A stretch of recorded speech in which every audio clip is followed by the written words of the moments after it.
जय हिंद दोस्तों, स्वागत है आप सबों का आपके अपने channel math bye Sandeep Gupta में। आज हम लोग पढ़ेंगे नवीन अंकगणित के प्रतिशत का क्वेश्चन नंबर 8।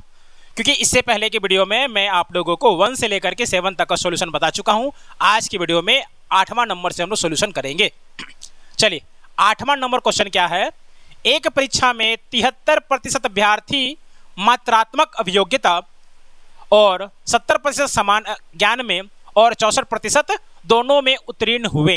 ठीक है, अब कहता है यदि 6300 अभ्यर्थी दोनों विषयों में अनुत्तीर्ण हुए। ठीक है ना, ऊपर में कह रहा है 73 गणित में, 70 जीके में और 64 दोनों में क्या हुए हैं, उत्तीर्ण हुए, यानी कि पास हुए। ठीक है ना, आपको यहां पर यह दिया हुआ है कि 6300 अभ्यर्थी जो है वो दोनों विषयों में फेल हुए। ठीक है ना, तो आपको बताना है कि परीक्षार्थियों की कुल संख्या कितनी है। अब ध्यान दीजिए, अगर हम लोग यहाँ पर वेन डायग्राम बनाएं तो यहाँ पर इस पूरे सर्कल में कितना आ रहा है, 73 आ रहा है। मान लीजिए कि ये मैथ का है और इस पूरे सर्कल में कितना आ रहा है, 70 आ रहा है। ये क्या है, आपका जीके का है। लेकिन कह रहा है कि दोनों में जो कॉमन है वो क्या है, 64। अब ध्यान दीजिए, इस पूरे सर्कल में कितना आ रहा है, 64 आ रहा है। और सॉरी, इस पूरे सर्कल में कितना आ रहा है, 73 आ रहा है।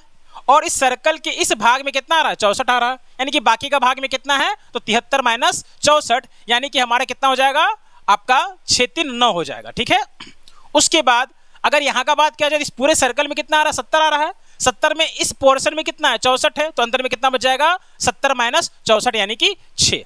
अब यहाँ पर ध्यान दीजिए, 9 लोग मैथ में पास किया, 6 लोग जीके में पास किया और 64 लोग दोनों में पास किया, यानी कि बाकी जो बच गया वो दोनों में फेल किया। अब आप जोड़ लीजिए, 64 प्लस 6 प्लस 9, 64 प्लस 6 70, 70 और 9 कितना होगा, 79, 79 कितना हो जाएगा आपका, 79 सॉरी 79। ठीक है, 79 हो गया। यानी कि 79% विद्यार्थी जो है वो किसी न किसी सब्जेक्ट में पास है, किसी न किसी एक में या फिर दोनों में। तो दोनों में फेल होने वाले कितना है, 100 माइनस 79। तो आप इसको घटाइएगा तो कितना आ जाएगा आपका, 21% आ जाएगा।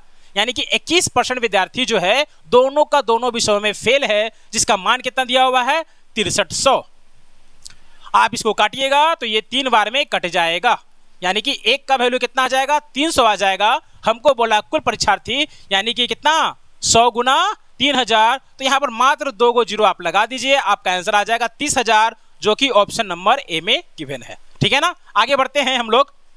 क्वेश्चन नंबर 9 में क्या कहता है, एक आदमी अपनी आय का 75% खर्च करता है। अब ध्यान दीजिए, 100 रुपये कमाता है, हमेशा परसेंटेज को हम 100 मानकर चलते, 100 कमाता है, जिसमें 75 वो क्या करता है, खर्च करता है, यानी कि एक्सपेंडिचर हुआ ये। ठीक है ना, खर्च यानी कि एक्सपेंडिचर।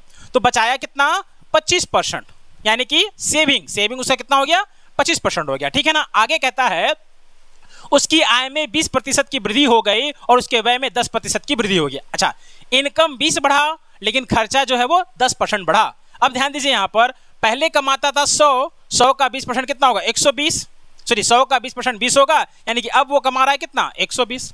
और खर्च जो है पहले होता था 75, जिसमें 10% की वृद्धि हुई, तो 75 का 10% कितना होगा, 7.5 होगा। यानी कि अब खर्च जो है वो कितना हो जा रहा है, 75 प्लस 7.5, तो कितना हो जाएगा, 7 5 12, 82.5। 100 में 82.5 वो खर्च किया, तो बचत कितना हुआ, तो बचत देखिए आपको घटाना है यहाँ पर। अब क्या कीजिए ना, 82.5 है, आप मानकर चलिए 90। ठीक है ना, तो 120 में 90 घटाएं कितना आ जाएगा, 30 आ जाएगा। और यहाँ पर कितना ज्यादा था ये, सॉरी कितना ज्यादा हम लोग लिए, तो 7.5, तो यहाँ पे 7.5 आप जोड़ दीजिए, यानी कितना हो जाएगा आपका, 37.5।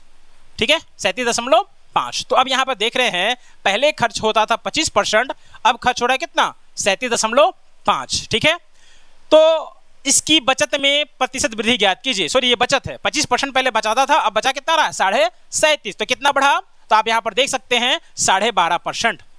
ओरिजिनली क्या था, 25%। ठीक है ना, परसेंटेज निकालना है तो 100 से गुना, 25 से काटिएगा, 25 चौके 100, 12.5 को 4 से गुना कीजिएगा। अब 12.5 को 4 से गुना ना करके 2 से कीजिएगा तो कितना होगा, 25। 25 को फिर 2 से कीजिएगा तो हो जाएगा 50, जो कि ऑप्शन नंबर बी में गिवन है। ठीक है ना, अब इस वीडियो का आखिरी क्वेश्चन नंबर 10 हम लोग बनाएंगे। उसके बाद आगे के वीडियो में मैं बाकी का सोल्यूशन दूंगा। अगर आप इस वीडियो को ज्यादा पसंद करेंगे तो आगे की वीडियो में मैं ज्यादा क्वेश्चन बताने का प्रयास करूंगा। ठीक है ना, चलिए आगे बढ़ते हैं। 10वां नंबर क्वेश्चन क्या कहता है, यदि पेन की कीमत 20% कम हो जाती है तो एक आदमी को 100 रुपए में 10 और पेन खरीद सकता है। एक आदमी 10 पेन और खरीद पाता है, कब? जब पेन का कीमत में 20% की गिरावट आएगी। अब ध्यान दीजिए, 100 रुपया में उसको जो पेन मिल रहा था उस पेन का कीमत जो है 20% घट गया, यानी कि अब वो कितना मिलेगा? 80 में मिलेगा, क्योंकि 100 का 20% कितना होता है? 20 होता है। तो जितना पहले 100 में मिलता था अब उसी में क्या हुआ? 20% का कमी आ गया, यानी कि अब उतना ही पेन कितना मिलेगा? 80 में मिलेगा। तो 100 रुपये उसके पास था, वो पहले जितना पेन 80 में खरीद पा रहा है, अब उसके पास कितना रुपया बच गया? 20 रुपया। और इस 20 रुपया से वो क्या पेन ले रहा है? 10 ठो ले रहा है। देखिए यहाँ पे लिखा हुआ है ना, 10 एक्स्ट्रा पेन। तो 20 रुपया में अगर 10 पेन ले रहा है तो एक पेन का दाम कितना हो जाएगा? एक पेन का दाम हो जाएगा 2 रुपया, जो कि ऑप्शन नंबर सी में गिवन है। तो आज की वीडियो में इतना ही, मिलते हैं अगले वीडियो में और भी मतलब इसके आगे के क्वेश्चन के साथ। तब तक के लिए जय हिंद।